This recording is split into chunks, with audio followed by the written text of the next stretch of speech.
வணக்கத்திற்குரிய அன்பு நண்பர்களே, ஒரு சிறுகதை. முன்னொரு காலத்தில் ஒரு பண்ணையார் வாழ்ந்து வந்தார். அவர் வயது முதிர்ந்து இறக்கும் தருவாயில் இருக்கின்ற போது இந்த சொத்துக்களையும் இந்த தோப்பு துறவுகளையும் இந்த நிலவளங்களையும் யார் கட்டி காப்பது என்று ஐயப்படுகிறார். யார் இதற்கு தகுதியானவர்கள் என்று தன்னுடைய 4 பிள்ளைகளின் மனைவியான மருமகளை அழைப்பார். எல்லாரிடத்திலும் ஒரு மரக்கா நெல்லை கொடுக்கிறார். பெரியவரிலிருந்து 4 பேரிடம் கொடுக்கிறார். ஏனம்மா, நீங்கள் இந்த மரக்கா நெல்லை எப்படி நீங்கள் பரிபாவிக்கிறீர்கள்? நான் சொல்லுகின்ற போது இந்த மரக்கா நெல்லை கொண்டு வந்து கொடுக்கவும் என்று உத்தரவிடுகிறார். இவர் இறக்கின்ற தருவாய் அவருக்கு தெரிந்தது, எப்படியும் நாம் சில காலத்தில் உயிர் போகும் என்று.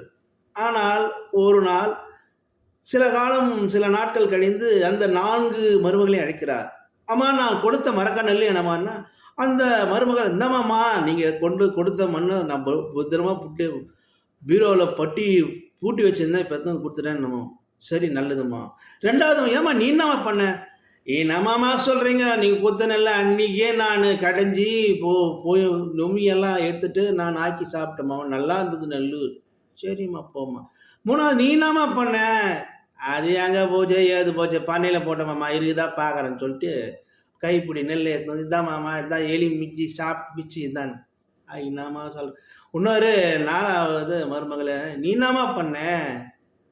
மாமா, நீங்கள் கொடுத்த மரக்கா நெல்லை நான் நிலத்தை உழுது விதைச்சி அறுவடை செஞ்சு மூட்டை மூட்டையாக நெல் அறையில் இருக்குது. என்னால் மரக்கா நெல் கொடுக்க முடியாது மாமா, நீ கொடுத்த நெல்லை நான் உள்ளே இருக்குது காமிக்கிறேன்றான். அந்த குடும்ப பொறுப்பை அந்த மருமகளுக்கு விட்டு கொடுக்குறாரு இந்த பண்ணையார். திருவள்ளுவர் என்ன சொல்றாருன்னா, இயற்றலும் ஈட்டலும் காத்தலும் காத்து வகுத்தலும் வல்லது என்று சொல்கிறார். பொருள் வரும் வழிகளை மேன்மேலும் இயற்றலும், விவசாயம் பண்ணி அதிலிருந்து உற்பத்தி ஆகணும், வந்த பொருள்களை சேர்த்தலும், அந்த பொருளை பத்திரமாக ரூம்ல அடுக்கணும், காத்தலும், அதை எலியெல்லாம் சேதப்படுத்தாமல் காத்தல், காத்து வகுத்தலும் வல்லது அரசு என்றார். இதுதான் இந்த குறளுக்கு மிகச்சிறந்த விளக்கமாக இருக்கும் என்று சொல்லி நன்றி கூறி விடைபெறுகிறேன். நன்றி, வணக்கம் அன்பு நண்பர்களே.